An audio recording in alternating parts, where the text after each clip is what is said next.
গতকাল ছিল হনুমান জয়ন্তী। তো আমাদের আবাসনে প্রত্যেক বছর ধুমধাম করে হনুমান জয়ন্তী পালন করা হয়।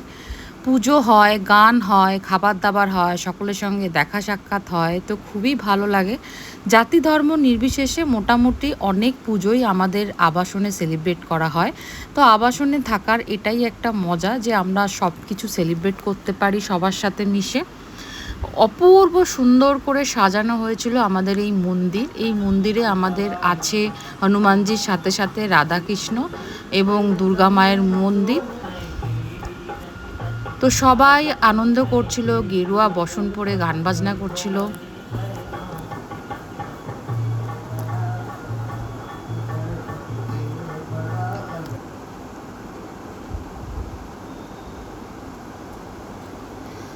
আমিও করে নিচ্ছিলাম এখানে কিছু ফটো সেশন, ঠাকুরকে জানালাম আমার মনস্কামনা। মন্দিরের সাথে সাথে আমাদের কমপ্লেক্সটাও খুব সুন্দর করে সেজে উঠেছিল।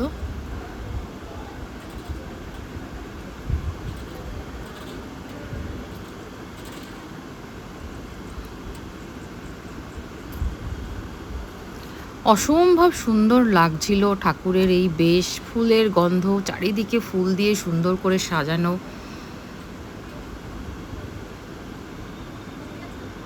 খুবই সুন্দর একটা মানে পুজোর বাতাবরণ তৈরি হয়েছিল, বেশ ভালো লাগে। কমপ্লেক্সটাও সুন্দর করে সাজানো হয়েছিল টুনি লাইট দিয়ে। সবাই এখানে বসে আমরা গল্প করছিলাম। তারপর চলে গেলাম আস্তে আস্তে খাওয়ার কাউন্টারের দিকে।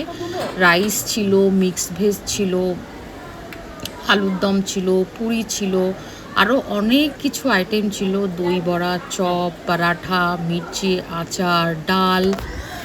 তো অসাধারণ টেস্ট ছিল, প্রত্যেকটা খাবার ছিল খুব সুন্দর খেতে, অসাধারণ টেস্ট ছিল। এবং যারা দায়িত্বে ছিল সবাইকে খুব ভালোভাবে আপ্যায়ন করে খাওয়ায়।